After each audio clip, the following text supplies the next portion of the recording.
સાબરકાંઠા જિલ્લાના રસુલપુરની સીમમાં આવેલા ખેતરોમાં હાથમતી કેનાલના પાણી ફરી વળ્યા। તે ખેતરો બીડમાં ફેરવાયા હતા તો 70 થી 80 વીઘા બટાકાનો પાક પાણીમાં ગરકાવ થયો હતો।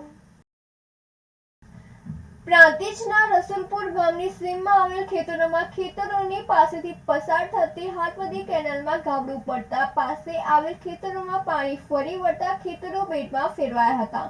તો ભર શિયાળે વગર વરસાદે ખેતરોમાં પાણી ફરી વળતા 70 થી 80 વીઘા ખેતરોમાં તૈયાર થયેલ બટાકાના પાકમાં પાણી ફરી વળ્યા હતા, જેમાં તૈયાર થયેલ પાક એટલે કે 10 થી 15 દિવસમાં બટાકા બહાર કાઢવાના હતા, જેમાં નાના મોટા ખેડૂતોને અંદાજે 70 લાખથી વધુ નુકસાન થયું હોવાનું જાણવા મળી રહ્યું છે। ત્યારે ખેડૂતોને હાલ તો ખેડ, દવા, બિયારણ, ખાતર સહિતનો ખર્ચ માથે પડ્યો છે અને ખેતરોમાં પાણી ભરાઈ જતા તૈયાર થયેલ પાક પાણીમાં ગરકાવ થયો છે। ત્યારે હાલ તો તંત્રના પાપે હાલ તો ખેડૂતોને મોટું નુકસાન થયું છે, તો હજુ વધુ ખેતરોમાં પાણી ના ફરી વળે, જેને લઈને ખેડૂતો દ્વારા જેસીબી બોલાવી પાણી અટકાવવા કામગીરી હાથ ધરવામાં આવી હતી અને પ્રાંતિજ હિંમતનગર સિંચાઈ વિભાગને જાણ કરાઈ હતી। ત્યારે હાલ તો ખેડૂતોને નુકસાન થતા ખેડૂતો દ્વારા પ્રાંતિજ પોલીસ સ્ટેશન ખાતે પણ લેખિતમાં દોષિતો સામે સજા થાય અને નુકસાનનું વળતર ચૂકવવામાં આવે તે માટે અરજી પણ કરવામાં આવી હતી। ત્યારે હાલ તો તંત્રના પાપે તૈયાર થયેલ પાક પાણીમાં ગયો છે। રતિલા ટેકવાણી સાથે નંદિની જોશી, સિટી ન્યૂઝ પ્રાંતિજ।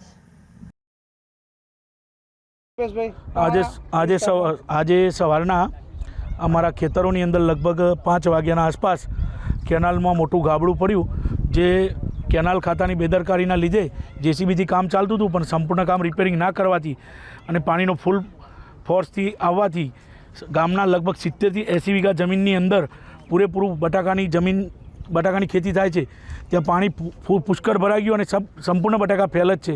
તો એના માટે કડકમાં કડક પગલાં લેવામાં આવે અને ખેડૂતોને યુદ્ધના ધોરણે કામગીરી કરી અને વળતર આપવામાં આવે। કોઈ અધિકારીઓને સિંચાઈ અધિકારીઓને કોઈ જાણકારી ખરી? સિંચાઈ અધિકારીઓને સવારમાં જાણ કરી હતી, એ લોકો આવ્યા છે। હજી મેઇન અધિકારી કોઈ આવ્યા નથી, ખાલી કેનાલની બીટના જે ઓફિસરો એ આવેલા છે। માલપુર તાલુકાથી વાલ્મીકી સમાજના પડતર પ્રવાહને લઈને દંડવત યાત્રા સાથે નારેબાજી કરી હતી। અરવલ્લી જિલ્લાના માલપુર તાલુકાથી વાલ્મીકી સમાજના પડતર પ્રશ્નોને લઈ દંડવત યાત્રા કરતા લાલજી ભગત નામના વ્યક્તિ દિલ્હી સુધી ભારતના વડાપ્રધાન નરેન્દ્રભાઈ મોદીને મળવા જવાનું નક્કી કરેલ છે। ત્યારે તેને આજે 21 દિવસ વીતવા છતાં સરકારી કોઈ પણ અધિકારી કે રાજકારણી તેની દરકાર લેવા માટે આવ્યા નથી। ત્યારે વાલ્મીકી સમાજની બહેનોએ આજે રોડ ઉપર ચક્કાજામ કરી અને પોતાના પતિ માટે પત્નીએ અને સમાજની બહેનોએ સમાજના પ્રશ્નો માટે નારેબાજી કરી હતી। ત્યારે લાલજી ભગતની ધર્મપત્ની દ્વારા તેવું પણ જણાવવામાં આવ્યું હતું કે તેના પતિના પ્રશ્નો સાંભળી અને નિરાકરણ નહીં લાવવામાં આવે તો તે પોતે ગાંધીનગર આમરણ ઉપવાસ કરશે અને આત્મવિલોપન સુધીની ચીમકી ઉચ્ચારી હતી। ભરત કડિયા સાથે નંદિની જોશી, સિટી ન્યૂઝ માલપુર। આજે મારા પતિ 21 દિવસથી દંડવતી યાત્રા કરી રહ્યા છે, તો આ સરકાર પણ કઈ સામે જોતી નથી અને મારા પતિને કઈ પણ થશે તો આ તંત્રની જવાબદારી આ સરકારને રહેશે અને હું પણ ગાંધીનગર જઈ અને અન્ન પાણીનો ત્યાગ કરે અને તઈ આત્મવિલોપન કરવા પણ મારા પતિ માટે હું પણ તૈયાર છું, આ સમાજ માટે।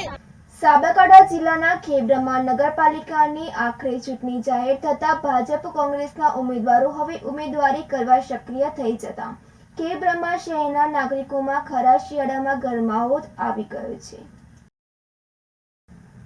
બરાબર 2 વર્ષ પછી ખેબ્રહ્મા નગરપાલિકાની સામાન્ય ચૂંટણીઓ જાહેર થતા ભાજપ કોંગ્રેસના કાર્યકરો અને ભાવિ ઉમેદવારો સક્રિય થઈ જતા ખેબ્રહ્મા શહેર ભાજપ પ્રમુખ બ્રિજેશ બારોટ અને શહેર કોંગ્રેસ પ્રમુખ અમિત શર્માએ ચૂંટણી પંચ દ્વારા જ્યારે ચૂંટણીની જાહેરાત થઈ ગઈ છે, ત્યારે આવનાર સમયની અંદર ખેબ્રહ્મા નગરપાલિકાની ચૂંટણીની અંદર કોંગ્રેસ પક્ષનો જ્વલંત વિજય થશે તેવી આશા વ્યક્ત કરું છું।